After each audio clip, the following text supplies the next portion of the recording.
So my question, Ray, that I'm processing is that I experienced childhood abuse and then spiritual abuse from both male and female leadership, and kind of led me down to this path of kind of just subscribing to some very traditional gender roles between male and female, um, and really just wondering, how do I learn to trust myself as a female again?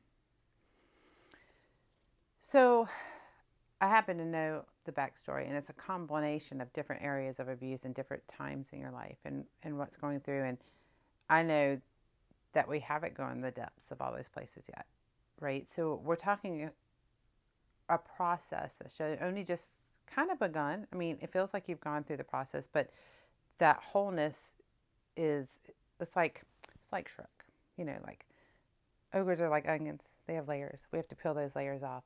It's the same sort of thing with healing from trauma or deconstructing and going through that. You're still, and it's one of the things that we'll talk about a little later because we have some more situations coming up where we disassociate in the situation, especially as small children or in teenagehood and things like that. When something's more than our soul can handle, we have a way of just separating from it as it's happening. And so memories can be repressed and things can be pushed away. And I know with you, stuff's coming back and things are coming up. And it's unfortunate because now you've seen that abuse not just from your mother, but from your father as well as you've gotten older. And I know that you don't have a relationship with either of those, but it's amazing what God does to fill those vacancies in our life because just like he says in the scripture, there is a friend that sticketh closer than a brother. And there are people that God brings into our life to come alongside us that fill those roles and fill those holes in our heart and our soul. And that's another thing to touch on is people that go through trauma and go through abuse have holes in their soul. And that's what leads to sexual perversion, alcohol, drugs, all of the above, is we're just trying a way to fill that hole in our soul. And if we don't find that answer quick enough in God, Satan and the world tempt us with things that numb us enough or fulfill us in the moment, that give us that quick high, that quick adrenaline rush, or the numbness that we need from alcohol or drugs to process what we think or press down what we think is causing us pain. So, a lot of addiction and a lot of hurt and everything comes from us trying to process pain and not knowing how to do it a healthy way. Um, but your question, from what I hear, is how do I process forward, going forward as a woman in leadership when I have these stigmas attached to me because I was oppressed? I want to be a mother, I want to be a good wife, I want to be all this stuff, but my role models and those image bearers that were before me were the exact opposite of that which I believe I'm supposed to be. And I may know in my head how to model that thing, but there's triggers and things that we hear that have a way of kicking back and saying, oh gosh, I can't do that, I can't be that way. As far as the parental role, God puts other mothers in your life and friends and people alongside that, and siblings and people who have children that you walk alongside. That's the image bearer. That's a reflection I want to help reflect. That's an image I want to be part of. And God has to go in and heal those places. And as we get older, generations before us, and I've heard it over and over again, is just press it aside. It's the past. It's the past. There's no need to dig up the past. There's no need to go into those hard places. That's what's gotten us where we're at, is not going into those hard places and saying to that little girl, that wasn't right what happened to you. That wasn't fair what happened to you. Um, and when we talk about God being in those places, sometimes that's not a healthy way to look at it, because if you can see Jesus in that situation, then he's allowing that abuse and somehow condoning it. But the other part of that is he loved you through that. And that wasn't his choice. That was some human's choice, a bad choice that affected your life and where you are. But he will use that for your good. Because now, from even the parental side, and now we'll move up to the church side of abuse, is you have a gift of discernment that if you walk into a situation, you can pick out those church leaders that are off like this because you've been around it, you've seen the sin behind it, you've seen the control, the manipulation, you've seen how they've ostracized people, how they ghost people, how they shift people aside. all in the name of we are together, we're one. And so if you're not part of the group, you get thrown out of the group. If you're not on board, you're obviously not with us. If you can't come in line with complete agreement with where we are and where we're going, then you're not part of the team, which is all anti how God would approach all of these situations, right? And so what's amazing, I think the best leaders come out of trauma, which is frightening to me because I know a lot of leaders who won't go back into leadership or into ministry because of it. And that's what I'm pushing with you, young people, and you new leaders, is that how do we take that trauma and use it for good? How do we do that to then protect that generation behind us, or even the generation that's alongside us that are apostates right now or are going to this way and that way, that haven't been able to process that trauma into a place where God can heal it and use it for good. But we're still out here pushing away God because we see God as the abuser because of those people in authority over us that said they loved God, from our parents to our pastors to everyone, but used and abused us for our gifts and our talents and who we were. And then we saw them destroy other people. And then you don't trust leadership. So then you're called to leadership. So then you say, how do I trust myself in that place of leadership? And for you, you went the opposite way. So you had strong women in leadership around you, and men who were just equally as perverse in leadership around you. And then you went to a church that was way more complementarianism. So they had very clear gender roles and very clear male and female roles in church and in home and things like that, that felt like freedom to you because then you were controlled and you were confined to this place and this attitude and this response system. And because you were controlled to that, then as long as you worked within those confines of those systems, you were safe. But what happened is you yielded to a bad man and a bad marriage and more leadership that wasn't out for your best interest. And not that complementarianism is wrong. There's a lot of denominations that go that way. I feel like if you don't have the full complement of God's image and having women alongside you that offer a great thing in leadership, and we'll talk about that further, that you're missing part of God because of who he is. He is neither male nor female. And the abuse we're seeing now in the church and what's coming out and stuff, it's predominantly men. I mean, the scales are way tipped. I have known a handful of women ministers. I've actually known a lot of women in ministry in my day, but I've known a handful of really bad ones, and I've known a handful of really bad men pastors. And I would say they come across differently in how they're manipulative or controlling. Their methods are different, but equally as dangerous. But with that being said, there's also amazing ones on both sides. But in the complementarianism part of it, you were allowing your gifts and your call to be stifled, and who you were in leadership to be stifled. And you were then allowed into a marriage where you're going to be controlled and manipulated because that was part of then you doing that. But for you, it was safe because you knew the roles, right? But it didn't work because your heart knew there was something more, and then you would now coveted yourself to something that was going to control, manipulate, and then further traumatize you. So you come out of that not trusting yourself and your choices, right? So I've had pastors in the past where a huge situation came up. It was a citywide situation, and there was a false prophet, and there was things that had happened, and I kept blowing the horn, yelling from the side walls. I was the only one yelling, this is wrong, this is wrong, this is wrong. And just stayed faithful with that, even though taking the hits and the bruises and the denials and the accusations, and you're just, you don't like them. Or no, this is wrong. It's a false prophet. This is what it is. When it all was said and done, it was a false prophet. And it was some wicked things happening and different things. And I watched leaders around me and watched different leaders then actually say out of their own mouth, leaders of very large congregations, saying, we don't trust our judgment anymore.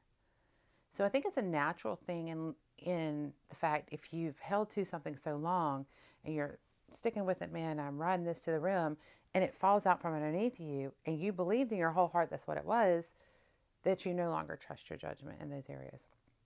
That's when we get to that desperate point where we just die every day.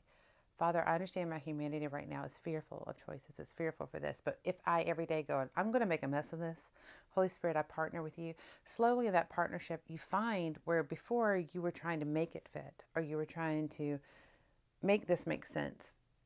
When we fall every day back to that, Lord, you provide the way, we fall into a place of helplessness in Him, but at the same token, you don't have to own it anymore. It's His responsibility again. to do what he's called to do. And so you slowly, if you fall into that yes every day, and you fall into that place of, Lord, today, again, guide my steps. I'm going to do what's set before me. If there's a deviation from this path, you'll make it clear to me it is. You will gain that trust back in that inner voice. Because I know I've seen you in ministry. I know you know that inner voice. I know the gifts of the Spirit in your life before all this tainted you. So I've seen the pure form of what God has in your life. And now I see the questions, but then I see the fire in you because of the trauma you've gone through. So at the second that we fix that, we help get that trauma place to a safe place, then that fire and from the maturity and what you've walked through meets that pure gift. It's unstoppable. But what happens is, as a result, in your leadership ability now and the maturity level is you can now hold that fire that you wouldn't have been able to hold before. And so by holding that fire and that power, you can walk humbly now because of choices and things that happen, because you can see the consequences of other people's choices. So you've learned through your trauma what not to do. You've heard me say it over and over again. I wish somebody when I was younger had written a story or written the book, What Not to Do in Ministry. I don't need you to tell me what to do. Tell me what not to do. Save me those places. But there's a price to pay for the calling of God in our lives. Whether that price comes because of what's done to us and just life, because it rains on the just and the unjust, or poor choices we make that allow ourselves to be put in situations that we shouldn't be in, and then you fight through the guilt and the shame of all that because you feel like you should have made better choices. But it's irrelevant. What's relevant is, Lord, I'm at this point. I still have this burden. I'm unloading daily. A new layer's coming off. We're just going to pull that off as you see fit, Lord. That we're processing through to a place of wholeness, because what you have will be unstoppable, but you'll have the grace and the fire together that you never had before when it marries the gift of maturity.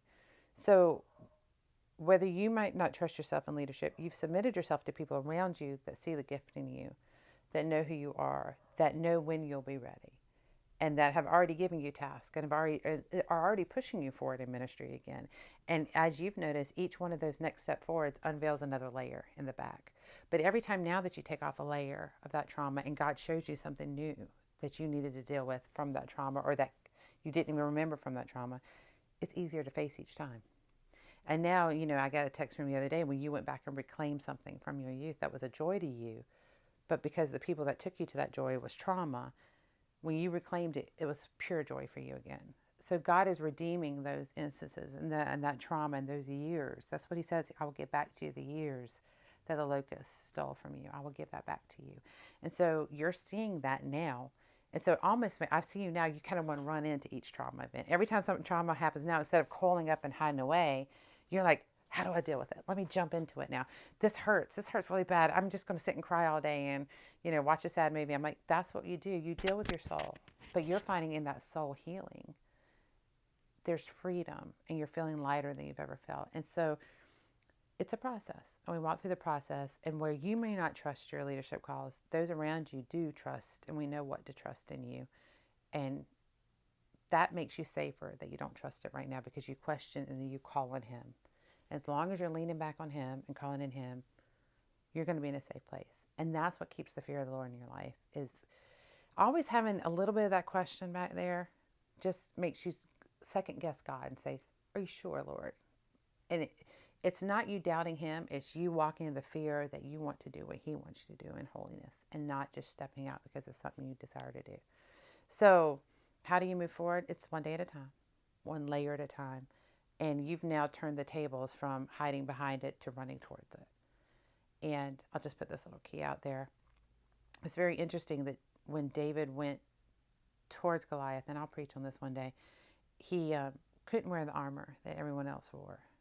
He was himself. He was transparent. He used the weapons he knew and were comfortable with, which was a slingshot. And when he took one, he killed the giant. But he took the giant's own sword and cut his head off in tribute. He could have left the dead giant there. He killed it. It's done. But he took the weapon that the enemy was going to use to destroy a nation. He took the enemy's own weapon, used it against the enemy to actually behead it, take off the head and the leadership of the enemy, and taunt the enemy with his own weapon and his own leader.